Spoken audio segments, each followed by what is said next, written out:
Bonjour à tous, bienvenue sur le plateau de Politique et Éco. Bonjour Pierre. Bonjour Olivier. Vous allez bien? Bonjour à tous. Mieux que l'économie? Oui, mieux que la France. Mieux que la France. Notre invité aujourd'hui, Jean-Pierre Chevalier. Bonjour. Bonjour Jean-Pierre Chevalier, vous êtes business économiste, vous êtes monétariste et analyste financier.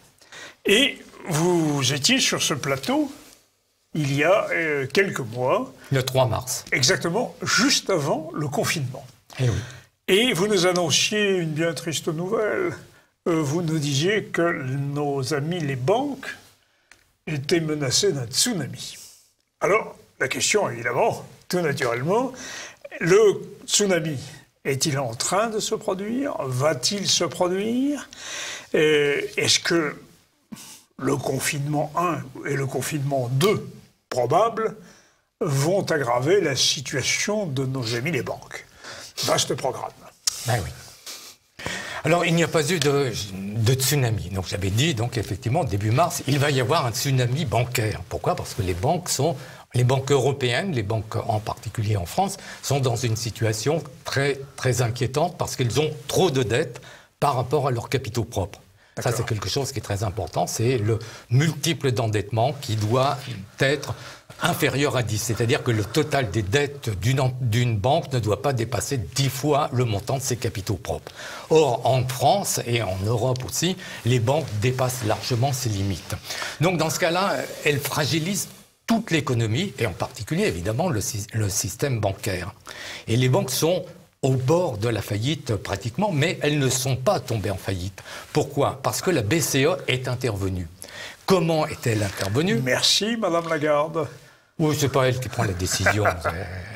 Elle ne fait que dire ce qu'on lui dit de faire. Donc, c'est pas elle. Elle nous offre son QI.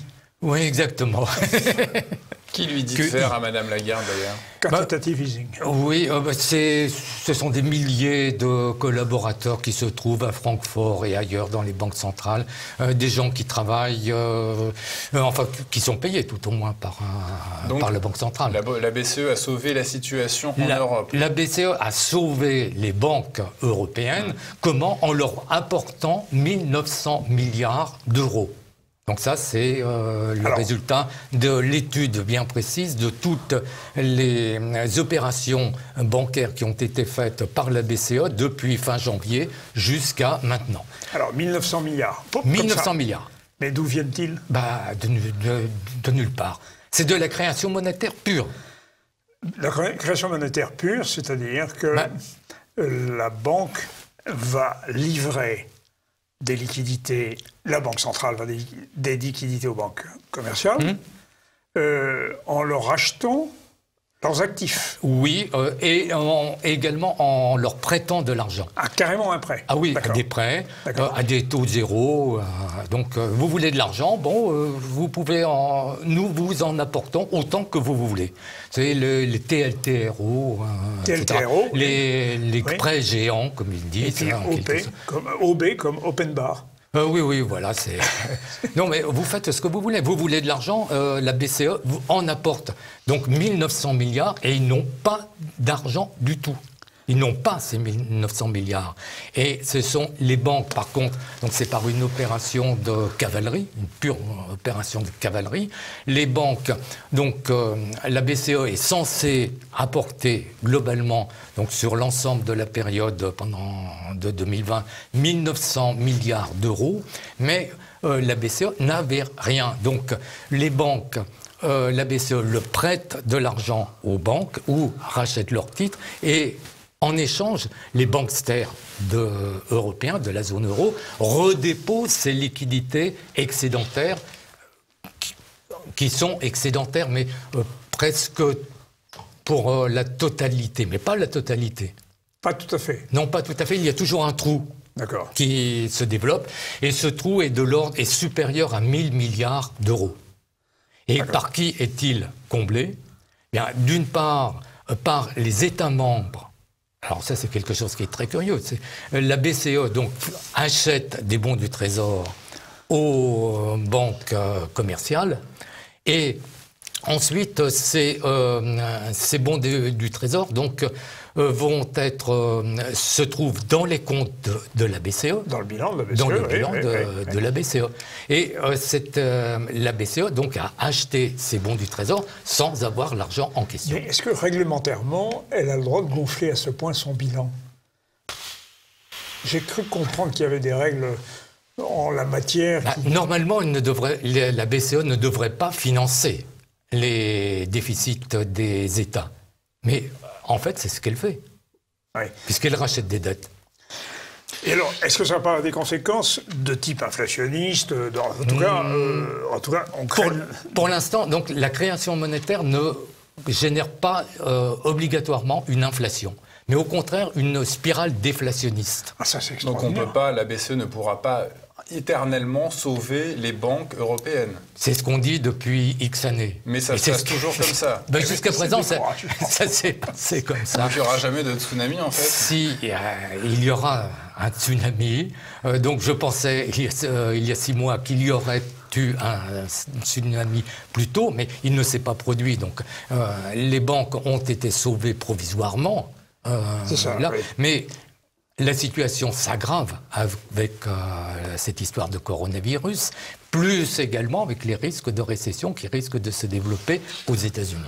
Jean-Pierre Chevalier, vous nous disiez donc avant d'être sur ce plateau que justement ce tsunami financier pourrait avoir lieu maximum en 2021. Qu'est-ce qui pourrait précipiter l'avènement de ce tsunami ? Alors, attention, il y a une chose qui peut se produire, qui est pire que la situation actuelle, c'est une récession aux États-Unis. Et cette récession aux États-Unis va se transmettre obligatoirement, comme toujours, en Europe.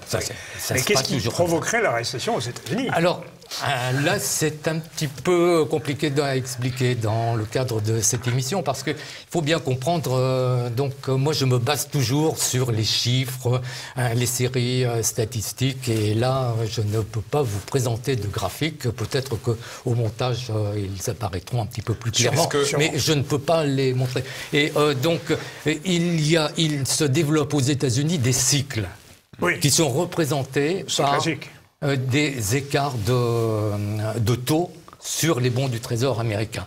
D'accord. Entre des taux longs et les taux courts. Les fameux treasuries. Les treasuries, ce sont donc les bons du Trésor américain, les marchés du bon du Trésor américain. Donc il y a des bons du Trésor à échéance courte et des bons du Trésor à échéance longue. Et l'écart entre certains bons du Trésor est significatif. Et on peut mettre, c'est ce que je développe sur mon site, chevalier.biz, c'est ce que je développe. On voit très clairement, à partir de l'étude bien précise de certains de ces écarts, on voit apparaître ces cycles qui se développent, et en particulier depuis le début des années 2000. Et à chaque fois que l'on a un point bas, de certains de ces écarts, lorsqu'il y a une remontée de ces cycles, cet écart, il se produit toujours une récession. Est-ce que le vainqueur de l'élection présidentielle va retarder ou annuler justement l'arrivée de cette récession, ou accélérer même?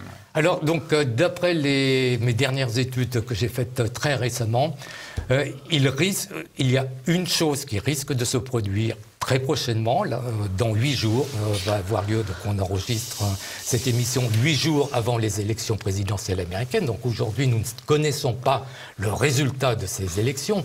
Tout le monde dit que le Donald va perdre les élections. Oui, mais s'il gagne, qu'est-ce qui se passe? Tout le monde va être surpris. Et en particulier les investisseurs, les marchés, comme on dit, les investisseurs. Et à ce moment-là, le cours des actions va augmenter.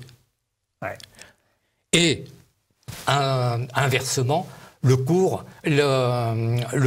des bons du Trésor, enfin les rendements des bons du Trésor vont baisser. Donc il va y avoir des mouvements de cette façon qui vont aboutir nécessairement à une récession. Et inversement, est-ce que si c'est Biden qui arrive, le cours des actions va s'effondrer? Non, tous les marchés anticipent l'élection de Biden. Donc le cycle va se poursuivre lentement au cours des mois à venir. Donc la récession se produira nécessairement aux États-Unis, mais en 2021, et très certainement au deuxième semestre 2021. Alors, l'Amérique a quand même été affectée par le Covid, et Dieu sait si ça a été fort, et par le confinement. Or, il semblerait que la politique de M. Trump a été très différente en matière d'aide à l'économie américaine. Totalement. Différente de ce qui s'est passé en Europe. En Europe, ah oui. Donc, qu'est-ce qui s'est passé aux États-Unis? Donc, à la limite, c'est très simple. À partir du mois de janvier, le gouvernement américain a emprunté sur les marchés un total de 5 000 milliards de dollars jusqu'à fin juin. Donc un cinquième du PIB.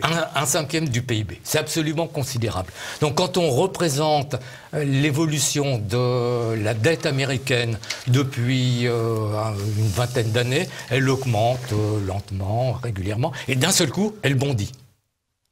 Bon. Donc elle bondit depuis le mois de janvier. Donc c'est considérable, 20% de plus. La dette américaine représente actuellement 150% du PIB. Courant actuel. Donc d'après les chiffres de la Fed de Dallas, qui calcule la dette totale, donc le capital à rembourser, plus les intérêts. Alors, donc nous sommes plutôt, quand il s'agit d'apprécier la dette américaine, on est plutôt sur une analyse pessimiste. C'est-à-dire, tout le monde dit c'est le dollar qui va y passer, l'Amérique est foutue. Pardonnez ce langage un peu familier, mais c'est ce qui se dit. Or, vous dites plutôt le contraire. Exactement le contraire, parce que qu'est-ce qui se passe? Les taux des bons du Trésor américain ont baissé. C'est-à-dire que qu'est-ce qui se passe? Il y a une très très très forte demande dans le monde pour acheter les bons du Trésor américain. Pourquoi? Parce que les gens qui ont de l'argent, enfin les multimilliardaires ou les gens qui travaillent donc pour le compte des fonds de placement placent leur argent préférentiellement aux États-Unis en bons du Trésor. Pourquoi? Parce que c'est une valeur sûre. L'Amérique remboursera toujours. Et en fait, on va le voir, la dette n'est pas du tout inquiétante. Pourquoi? Parce que qu'a fait le gouvernement américain, donc avec ses 5 000 milliards de dollars empruntés? Le gouvernement a donné, ce n'est pas prêté, il a donné 3 000 milliards de dollars aux Américains, aux gilets jaunes américains, ce n'est pas les milliardaires. Oui. Donc 3 000 milliards de dollars, c'est pour 300 millions d'Américains, je donne un ordre de grandeur très approximatif, c'est 10 000 dollars par personne. Directement ou indirectement? Directement, sur les comptes. Mais par donc personne, les enfants non, les 300 millions, non, 300 millions par adulte. Ah oui, par adulte, oui, c'est 300 millions par personne. Donc monsieur et madame, gilet jaune américain, monsieur a reçu 10 000 dollars supplémentaires. Oui, d'accord. Et madame a reçu 10 000 dollars sur ses comptes. Ah oui. Dans 20 000 dollars dans un foyer. Bon. Et cet argent, où se trouve-t-il? C'est dans les comptes bancaires de ces Américains, de ces ménages, en compte courant et en épargne, en compte d'épargne. Donc ils ne l'ont pas dépensé. Non, ils n'ont pas dépensé cet argent. Pour partie, quand même. Non, ça, ce sont... ce que je vous expose ici, ce ne sont pas des idées, etc. C'est la constatation des agrégats monétaires M1, donc qui correspond au compte courant des Américains, et l'agrégat monétaire M2-M1 qui correspond à l'épargne des Américains. Donc c'est de l'argent qui est indubitable, qui se trouve actuellement sur les comptes des banques américaines. Donc cet argent appartient en fait aux Américains, mais il se trouve sur les comptes des banques américaines. Donc les banques américaines ont eu 3 000 milliards de dollars actuellement en compte, dans leur compte, dans leur liquidité. Donc elles disposent de liquidités supplémentaires de 3 000 milliards de dollars qu'elles ne peuvent pas investir, puisque c'est de l'argent en compte courant, donc les Américains peuvent le dépenser à tout moment. Et en épargne, donc c'est une épargne à très court terme, les Américains peuvent retirer leur épargne sans préavis, d'un jour à l'autre. Donc les banques très proche de la liquidité. Oui, c'est une épargne très liquide. Donc les banques américaines ne peuvent pas placer cet argent. Donc elles sont obligées de conserver ces liquidités. Et les banques américaines, déjà auparavant, regorgeaient de disponibilité. Grâce au quantitative easing. Non, pas du tout. Pas parce seulement. qu'elles sont très bien gérées. Il y a eu des problèmes en 2009, au début des années 2000. Oui, bon, ces problèmes ont été résolus. Maintenant, elles sont très bien gérées depuis une dizaine d'années. Et donc l'effet de levier n'est pas du tout celui de l'Europe. Non, il est parfait, pratiquement parfait pour la plupart des banques. Il y a très peu de banques qui dépassent la limite, c'est-à-dire que les banques ne doivent pas avoir le total des dettes des banques ne doit pas dépasser 10 fois le montant des capitaux propres. Donc les 3 grandes banques américaines, Wells Fargo, JP Morgan et Citigroup, par exemple, respectent cette règle prudentielle d'endettement. Donc les banques ont déjà Pardon, beaucoup... vous interromps, mais pourquoi elles la respectent-elles alors même qu'en Europe on ne les respecte pas? Parce que les Américains ne sont pas bêtes, hein. Ils ont compris ce que je vous explique. Oui. Moi je pompe, j'ai copié les informations qui sont diffusées aux États-Unis. Oui, et on n'en parle pas en France.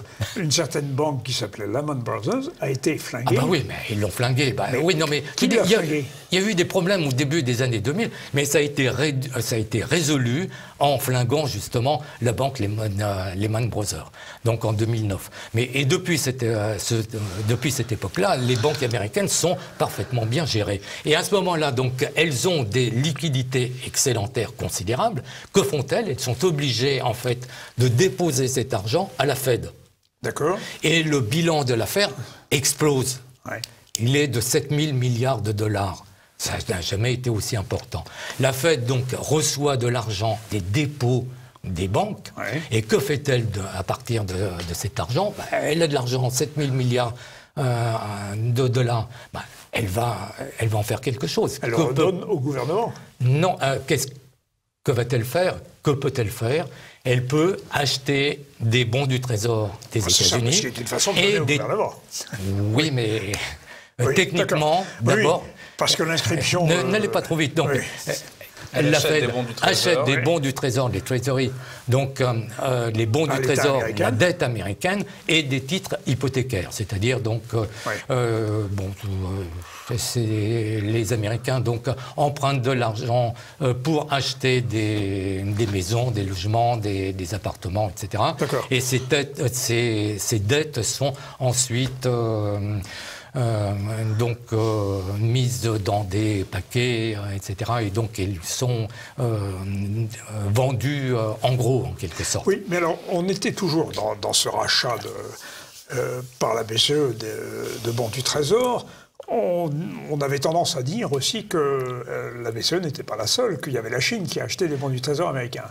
Alors, oui, peu importe qui achète les bons du Trésor. Donc les bons du Trésor américains sont achetés par les marchés, d'une façon générale surtout. Et puis, donc, la Fed achète également ces bons du Trésor. Donc, il y a une très, très forte demande dans le monde des bons du Trésor américains. Et là où c'est absolument génial, comme plan qui a été développé par l'équipe de Donald Trump, c'est qu'à l'échéance, lorsque ces bons du Trésor seront remboursés, qu'est-ce qui se passera?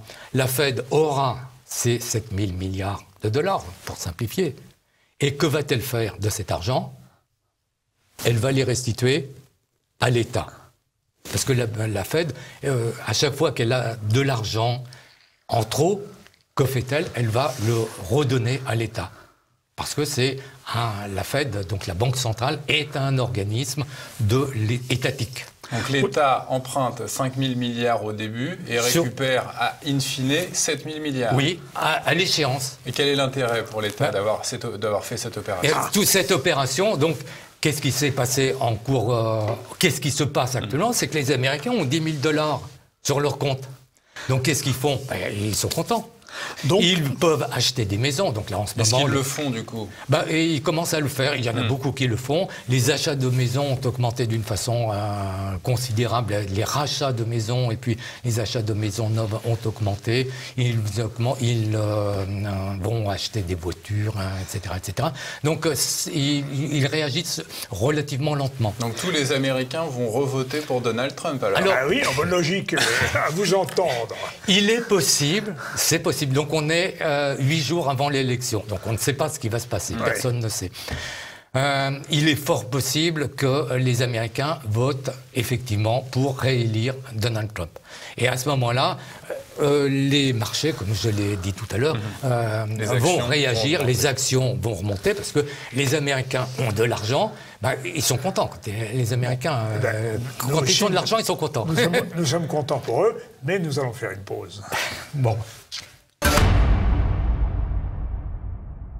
Alors, Jean-Pierre Chevalier, vous avez fait une description assez optimiste de la situation américaine, mais je dirais que l'Europe, comparée à la situation américaine, souffre quand même alors d'une énorme différence, parce que les 1900 milliards de tout à l'heure, ils n'existent pas, comme vous nous l'avez dit.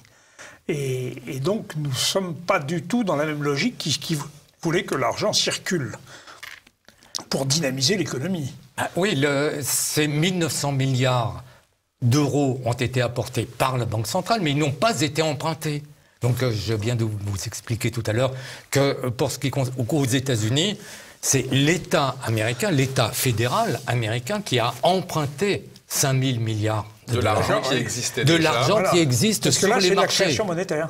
Pardon ? Pour l'Europe, c'est de la création monétaire. Oui. Donc aux États-Unis, c'est de l'argent qui a été emprunté sur les marchés et qui se trouve injecté dans le circuit américain. Alors que là, la BCE a prêté de l'argent qu'elle n'a pas. Oui, personne, la BCE n'a pas emprunté d'argent. Où se trouvent ces 1900 milliards d'euros que la BCE a prêtés? Alors quel est le danger? Sauver des banques en leur apportant de l'argent qui n'existe pas, pour moi, c'est inconcevable. Essayez de comprendre. Le danger est pour qui, en fait? Le danger, il y a de l'argent qui circule en Europe, des milliers de milliards d'euros qui circulent, mais qui ne devraient pas exister, qui ne devraient pas circuler. C'est de l'argent créé sans contrepartie réelle. C'est de la pure création monétaire. Et c'est de la pure création monétaire, et ça, c'est extrêmement grave. Mais ça, c'est très théorique. Non, c'est pas... Non, mais d'accord, mais c'est pas théorique, non, c'est... mais pour le consommateur, pour l'épargnant, quel est le risque de ce... Alors, pour l'instant, de cela, il n'y a pas eu de tsunami bancaire. Mais oui, j'allais vous lire. Mais... vous nous l'avez dit, d'ailleurs. Je l'ai prévu, enfin, depuis des années, je dis, mais ça ne peut pas continuer. Je ne suis pas le seul. Hein. Non, bien sûr. Il y a beaucoup d'autres économistes, surtout aux États-Unis, qui disent, mais c'est pas possible. Même les invités, que vous avez eu beaucoup d'invités qui disent exactement la même chose. Mais c'est pas possible, l'euro. Et pourtant, ça existe depuis 20 ans.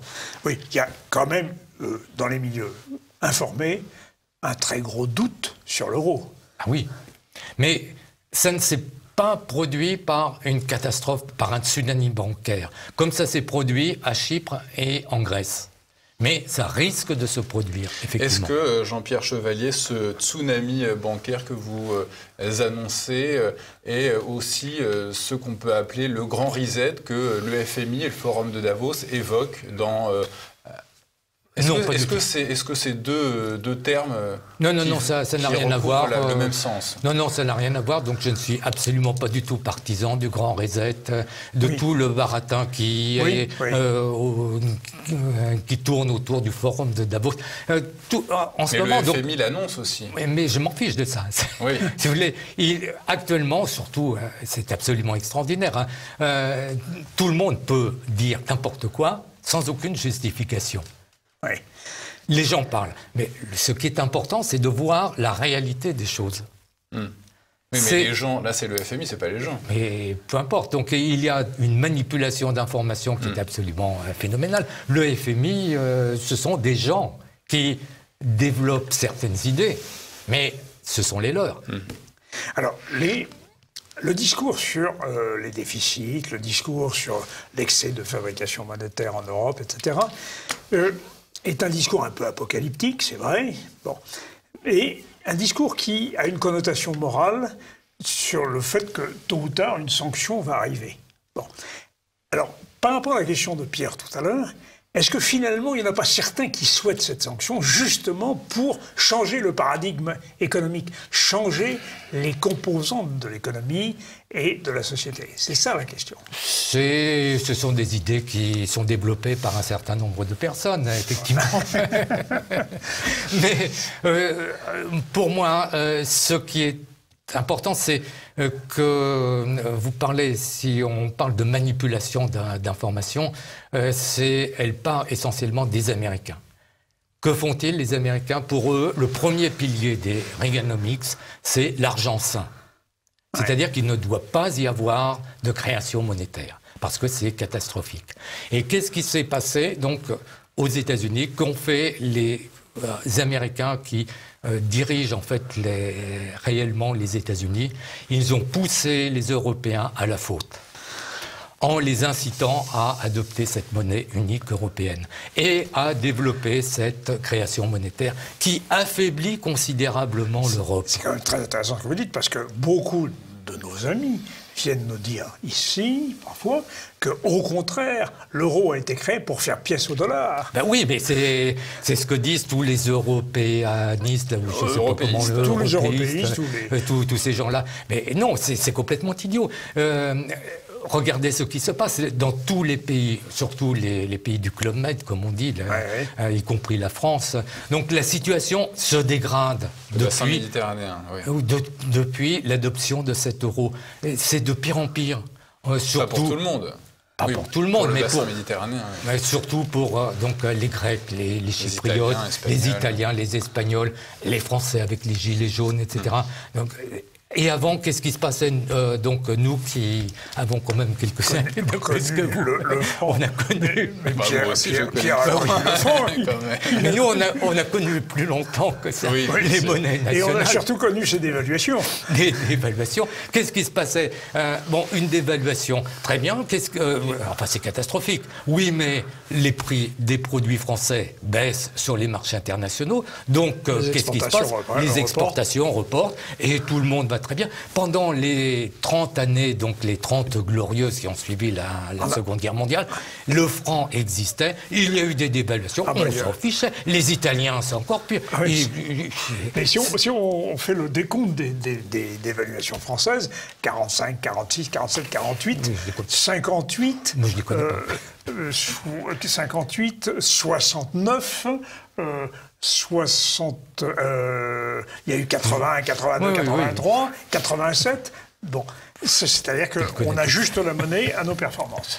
Mais donc, c'est pour, voyez, la stabilité, il y a tout un tas de gens qui disent, mais on veut la stabilité des monnaies en France, des parités monétaires. C'est complètement idiot, c'est aberrant. On n'a jamais, les Italiens, le niveau de vie des Italiens, des Espagnols a considérablement augmenté quand il y avait les monnaies nationales. Jean-Pierre Chevalier, est-ce que ce tsunami financier découlera de la récession que vous prévoyez pour les États-Unis, maximum 2021 Regardez la situation... La récession américaine qui arrivera après en Europe. Regardez la situation actuelle. Donc, le jour où nous enregistrons cette émission, c'est la veille du jour où seront prises des décisions de reconfinement éventuellement. Donc, nous ne savons pas exactement ce qui va se passer. Mais la situation actuelle est catastrophique en France, en particulier à cause de cette histoire de coronavirus. Donc... Et beaucoup de gens disent mais ça ira mieux dans quelques mois, ça ira mieux en 2021 ou dans les 3-4 mois qui vont venir, ça se passera finalement. Remonte, vous dites. Oui, ça va remonter. Et puis il va y avoir une récession aux États-Unis et elle va se rajouter, elle va se transmettre ici en Europe. Ça sera horrible. Alors, qu'est-ce qui se passera exactement? J'en sais rien. Est-ce qu'on peut s'attendre à une situation similaire à celle de l'Argentine au début des années 2000 ? Il vaudrait mieux plutôt prendre la comparaison avec la Grèce. Et Chypre. Donc, parce que c'est dans la zone euro. Donc, ce qui s'est passé en Grèce et à Chypre... Des fonctionnaires qui sont plus payés, des gens qui ne peuvent plus retirer l'argent à la banque. Les banques qui sont fermées. Complètement... qui ne peuvent plus s'en sortir. Il n'y a pas que moi qui ai cette opinion catastrophique sur les banques, les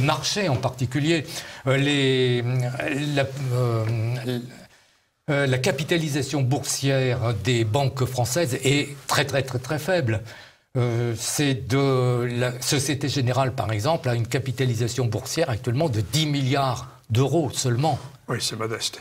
Alors qu'une banque comme Wells Fargo, par exemple, qui est presque aussi, qui a un bilan qui est très proche de Société Générale, a une capitalisation boursière de 95 milliards de dollars. Donc 10 fois plus de capitalisation boursière. C'est-à-dire que les investisseurs, les analystes financiers qui investissent sur les marchés internationaux disent ils retirent leurs billes, leurs capitaux propres de Société Générale et le cours de l'action baisse considérablement. Donc je ne suis pas le seul à dire ça. Je veux dire tous les investisseurs, mais par contre, les investisseurs ne développent pas ces idées-là. Mais la BNP a une taille de bilan qui est supérieure au PIB français. Ah oui, c'est absolument. Alors, beaucoup de gens disent, vous n'en faites pas, l'État interviendra pour sauver les banques. Que voulez-vous que fasse l'État? Le total du bilan de BNP est supérieur au PIB annuel courant français. C'est insauvable. Donc, c'est la situation de la Grèce, Donc le de too big Chypre. to fail est là maintenant. Cette expression. Oui, mais qu'est-ce qui se passera en fait? Je n'en sais rien. Ça sera catastrophique. Ouais, trop grosse pour se casser la gueule. Non, ah oui, c'est... Est-ce que les banques allemandes, Jean-Pierre Chevalier, sont dans le même état que celles de la France? Alors c'est difficile de répondre à cette question-là parce que donc le système bancaire allemand est différent du système bancaire français. Il y a une grande banque, Deutsche Bank, qui est dans un état catastrophique comme la banque française. Et puis, les autres banques, il y a beaucoup de banques régionales, de petites banques, et là, on n'a pas d'informations précises dessus. Alors qu'en France, toutes les petites banques ont disparu. Quelque chose qui était très important, et vous qui êtes particulièrement féru en histoire. La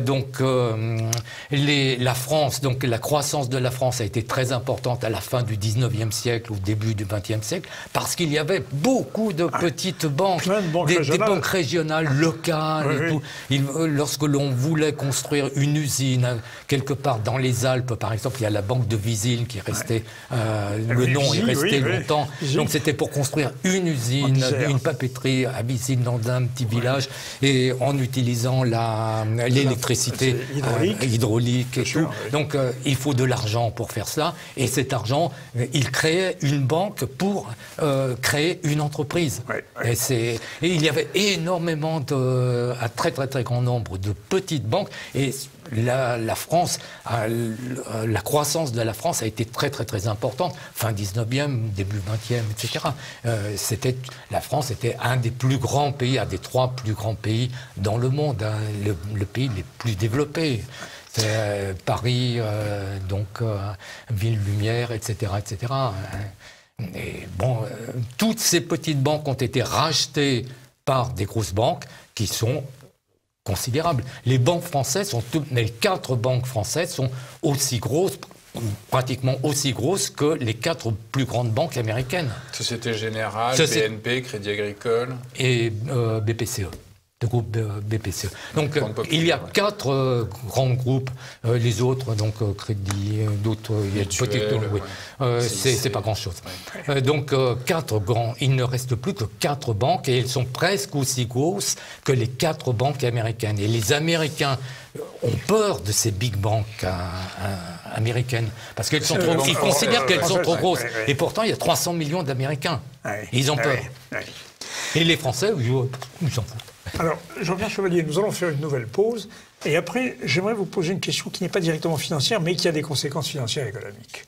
Et elle porte évidemment sur le Covid, ou la Covid, parce que, à lire votre blog, chevalier.biz, on a l'impression que vous êtes covido-sceptique. Et j'aimerais quand même vous interroger là-dessus. Alors, Jean-Pierre Chevalier, vous êtes assez covido-sceptique, je ne sais pas si on peut risquer le terme. Est-ce que, à vous lire quand même sur votre blog, on a l'impression que vous n'y croyez que moyennement? Vous voyez derrière quelque chose comme des arrière-pensées gouvernemental ou autre. Je ne suis pas médecin, je ne suis pas biologique, ni virologue et tout, mais ce que j'aime bien, c'est essayer de décrypter quelque chose qui n'est pas clair, qui est un petit peu compliqué et tout. Donc, par exemple, les bilans des banques qui truandent, les banksters, etc. Donc, j'ai développé certains types d'analyses qui sont intéressants. Et je raisonne à ce sujet à partir de bouées d'ancrage, en quelque sorte. Oui. Donc, quand on fait de la voile, par exemple, en Bretagne, des fois, il n'y a plus de vent. Et par contre, il y a des courants qui vont dans le mauvais sens. Alors, pour ne pas partir en arrière, on jette l'ancre. Donc, on s'accroche. Donc, là, c'est la même chose. Donc, pour le Covid, qu'est-ce qui s'est passé? C'est difficile à savoir. Par contre, il y a quelques personnes qui connaissent bien les problèmes. Par exemple, le professeur Luc Montagnier, qui a été prix Nobel de médecine, mais biologie. Peut-être contestable, mais enfin, il connaît tout au moins très bien ces problèmes de virus. Et que dit-il? Il dit que ce virus ne peut pas être un coronavirus naturel. À partir de l'analyse des génomes de ce coronavirus, puisqu'il y a une partie de séquence, donc Madame Alexandra Orion-Claude l'a expliqué très bien aussi. Donc une partie de séquence provient donc de la chauve-souris, une autre partie, une autre séquence provient du pangolin. Une autre provient du sida, donc c'est pas possible. Oui, ce qu'elle explique, c'est que si on voulait créer humainement, si l'homme voulait créer un virus, il s'y prendrait pas différemment. Il ferait ça. Donc, moi, je suis moins prudent qu'elle. J'ai dit, qu'est-ce qui... Et Luc Montagnier, qui connaît quand même bien les choses, et puis qui connaît beaucoup de gens dans le monde, et il est très connu également aussi, dit, c'est effectivement, un virologue, les virologues chinois, on sait qu'ils travaillent depuis 15 ans sur les coronavirus pour essayer de développer des vaccins. Et ils ont finalement réussi de cette façon à créer un vaccin. Et le problème, c'est que lorsque il est possible de créer un vaccin, donc d'atténuer un virus, les militaires chinois qui regardent toujours derrière tout le monde en Chine et tout, disent oui, ça nous intéresse parce qu'on peut vacciner les soldats chinois, mais on peut aussi rendre le virus plus virulent et pour le développer chez nos ennemis. Donc, c'est quelque chose qui est important. Alors maintenant... C'est une bouée d'ancrage qui est très importante.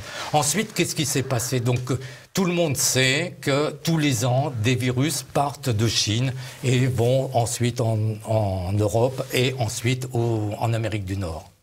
Il y a une propagation de ces virus. Et tous les ans, il y a des morts, des gens qui sont malades. Et qu'est-ce qui s'est passé cette année? Il y a eu une surmédiatisation de des décès en particulier, de cette maladie associée à ce coronavirus. Et d'où provient-elle? C'est toujours les mêmes. Donc, vous en aviez cité tout à l'heure quelques-uns. Donc, c'est tous ceux qui manipulent les opinions publiques, donc avec le réchauffement climatique, avec le Davos, etc., etc. Donc, là, ils ont fait très fort. Ils ont fait peur à tout le monde. Et quelque chose qui est très curieux, donc avait relevé en particulier le professeur Didier Raoult, c'est que lorsque on est malade, qu'est-ce qu'on doit faire?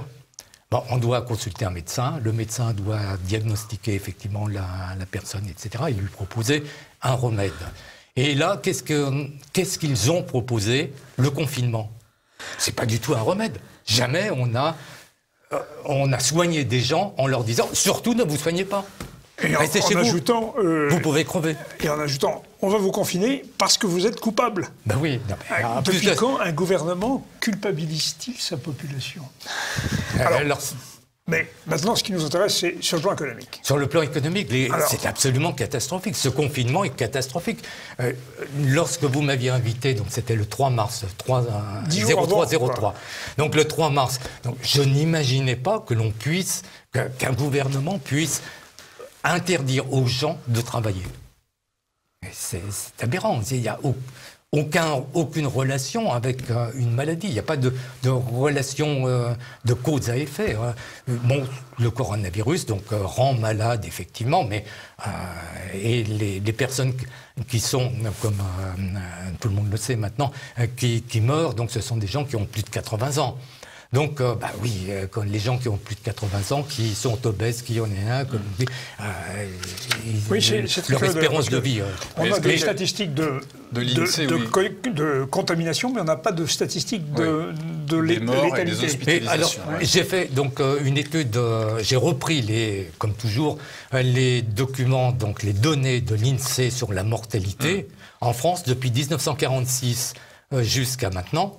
Donc, vous l'avez mis sur votre blog. Ah, oui, je l'ai vu. Donc, c'est très intéressant de le reprendre parce qu'on peut comprendre donc, ce qui se passe réellement, quelle est la mortalité, l'importance de la mortalité. Oui, la mortalité n'a pas augmenté entre janvier et septembre, entre janvier-septembre 2018 et janvier-septembre 2020, la mortalité est grosso modo la même à 300 personnes près. Oui, donc il y a plusieurs... Est-ce que justement le fait de confiner les gens, sans le confinement, est-ce que la situation n'aurait pas été encore pire en 2020 ? Non, le confinement n'a fait qu'aggraver la situation économique. Oui. Mais il n'y a pas eu... les gens n'ont pas été guéris grâce au confinement. Oui, mais est-ce que ça n'aurait pas, quelque part... Est-ce que, si les gens n'avaient pas été confinés, est-ce que l'épidémie ne se serait pas plus facilement propagée et n'y aurait-il pas eu plus de morts ? Non, il n'y a aucune raison de penser à ça. Le pays qui a le mieux géré l'affaire, c'est Taïwan. Alors, il y a aussi un problème important à développer à ce sujet. Pourquoi Taïwan ? C'est une île, d'abord. Oui, mais peu importe. Les Taïwanais sont des Chinois. Sont des Chinois qui ne veulent pas vivre sous la domination du Parti communiste. Donc, ils développent les théories libérales, essentiellement. Ouais. Ils ont dit, mais... Ce que je vous expliquais à l'instant, c'est que tous les ans, des virus partent de Chine. Donc ils ont dit, là, il y a un virus qui est dangereux.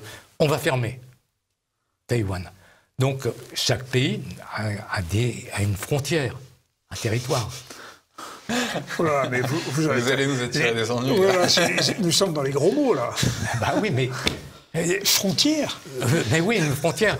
Une nation... Une nation, qu'est-ce que c'est ? C'est un peuple et un territoire, donc des frontières. Le libéralisme est basé sur... quel est le livre fondateur du libéralisme là ? C'est celui d'Adam Smith. Smith, oui. Donc de la richesse des nations. Ouais. Pour être riche, qu'est-ce qu'il faut faire ? Il faut raisonner déjà au niveau de la nation, pour faire en sorte que les gens soient libres dans le territoire de la nation. Donc, vous dites Taïwan est une île, mais je m'en fiche que ce soit une île. La France, même si ce n'est pas une île, la France était une nation, c'est-à-dire un peuple avec un territoire et une frontière. Donc, qu'auraient dû faire les autorités françaises ? Ils auraient dû faire la même chose que les autorités taïwanaises, c'est-à-dire fermer les frontières, les limiter limiter l'entrée des personnes susceptibles d'avoir le virus, et à ce moment-là, et ne pas empêcher les gens d'aller travailler. Donc on peut être libéral et national. Bien sûr. Mais c'est dans l'essence même du libéralisme. Pour être riche, il faut raisonner d'abord au niveau de la nation. Ça, il y a beaucoup de gens qui ne veulent pas le comprendre. C'est le livre fondateur. Et une fois que dans la nation... C'est le rôle de l'État, de faire en sorte que les gens soient libres d'aller et de venir. Et qu'est-ce qui se passe actuellement depuis mi-mars ? On empêche les gens d'aller et de venir. Pendant le confinement, on était condamnés à rester chez soi, donc c'était une assignation à résidence. C'est exactement le contraire de ce qu'il faut faire. Et ce qui va se passer dans les jours et les semaines et les mois à venir, c'est encore pire. L'État doit assurer la liberté d'aller, de venir, de travailler, de ne pas travailler. Si vous ne voulez pas travailler, ne travaillez pas.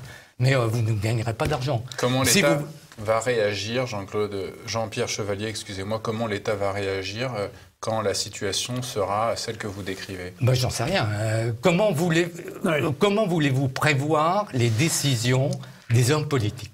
C'est impossible. Le 3 mars, quand vous m'aviez invité, le 3 mars, je ne pensais pas, on n'imaginait pas qu'il puisse y avoir...